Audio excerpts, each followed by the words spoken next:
Just before Christmas, we shared a video with you of an Islamic bike gang that caused chaos in one of the busiest streets in London. Following this, we have a clip of an English Patriot standing up to an Islamic protest before being mobbed by them in a fiery exchange. In today's video, we will be watching and reacting, whilst also going over all of the latest news from up and down the country. But first, hit the like button and subscribe to the channel and join our fast-growing community. Just a quick one to say we do have t-shirts available on our website. We have stuck farmer and Make Britain Great Again ones. Make sure you check the link in the description or go to britishstand.com.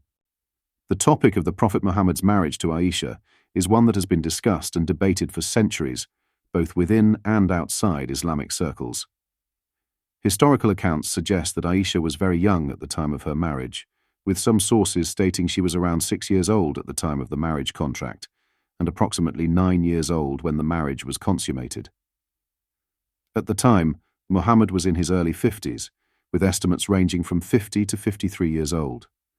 This historical context often sparks heated discussions, particularly in modern times when cultural norms and values around age and marriage have evolved significantly.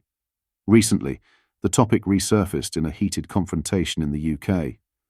A British citizen, expressing frustration over recent extremist attacks and rising tensions, engaged with a group of pro-Palestinian demonstrators.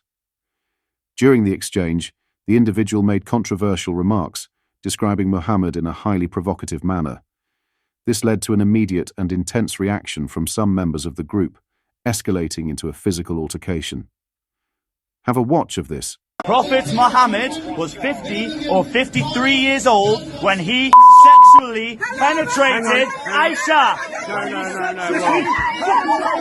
Aisha, she was 9 years old. She was 9 years old.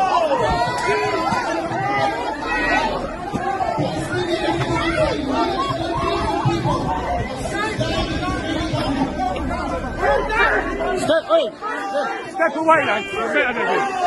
You're better than him. Hey, you're better than him. Hey, lads, you're better than him. Lads, you're all better than him. You're better than him. And leave him. Hold on. Disgusting stuff about Islam. Okay, I'll give you an opportunity to talk. If I run and say the same thing to Islamophobia, your religion, mate. Okay, but you guys are better than this.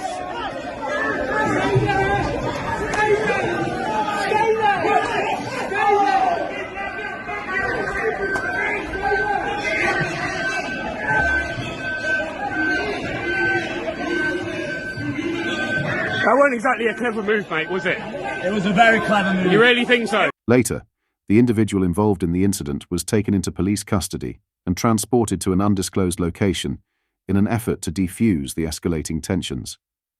In recent years, the United Kingdom has seen a noticeable rise in ideological clashes, particularly surrounding topics like extremism, national identity, and international conflicts. These disputes have often played out in public demonstrations and heated debates, reflecting the deep divisions that exist within society. One recent event brought these issues sharply into focus.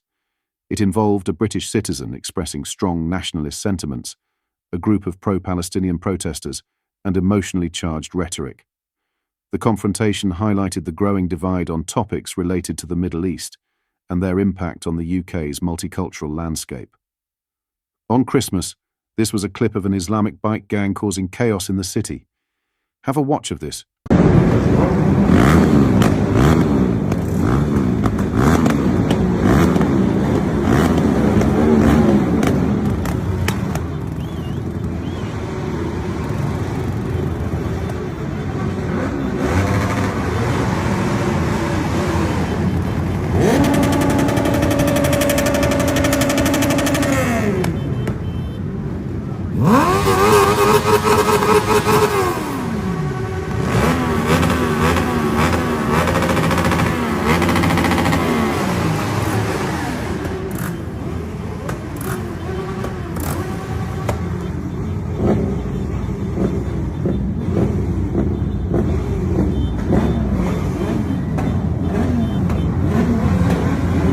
What are your thoughts on these clips? Let me know in the comments. In other news, nearly 1,000 drivers have been slapped with penalties for parking in disabled spaces across a northern region, with a local authority raising thousands in fines.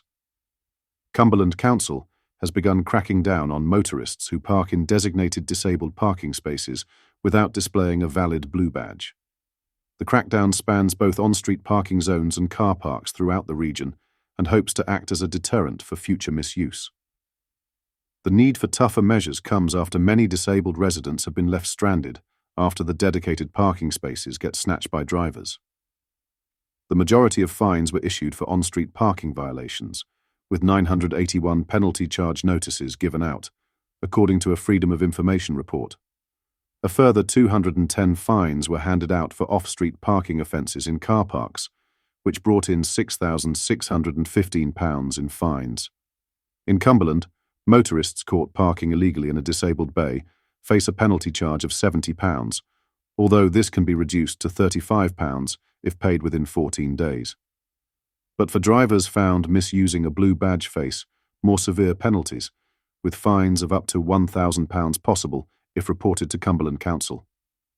The council also has the power to withdraw blue badges if a conviction is obtained, with members of the public urged to report anyone who is suspected of misusing the discounted parking scheme. These strict penalties reflect the council's commitment to protecting parking spaces designated for disabled badge holders, the authority added.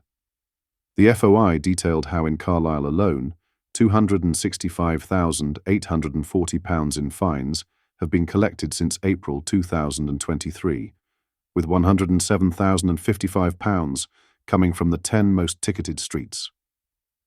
Castle Street emerged as the most fined location, with 935 penalty notices issued, followed by Rickergate with 553 fines and Cecil Street with 519. In Workington, parking enforcement has also been significant, with 5,657 fines raising £154,260 across the town's streets. Grey Street has proven to be Workington's most ticketed location, with 371 fines, generating £10,405 in revenue.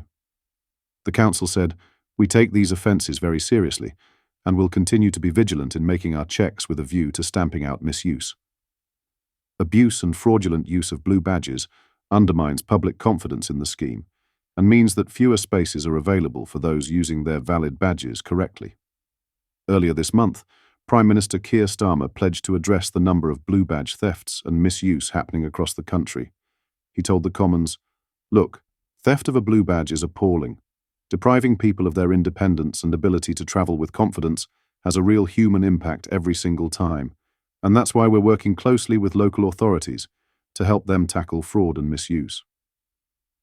The London Assembly has also been pushing for all London councils to crack down on blue badge misuse. It called for a new awareness campaign to inform Londoners about best practices for safeguarding their blue badges, including increased access to secure blue badge protectors. The Assembly explained, "Blue badges are crucial for enabling mobility and accessibility for disabled individuals, providing access to essential services, employment, and community participation. However, it concerns the Assembly that blue badge theft has quadrupled over the past decade. Reports from badge holders and advocacy groups have highlighted the impact of blue badge theft, including instances of harassment and targeting. Stolen badges are often sold illegally, putting individuals with disabilities at further risk of crime and exploitation." What are your thoughts on what we discussed in today's video? Let me know down in the comment section below.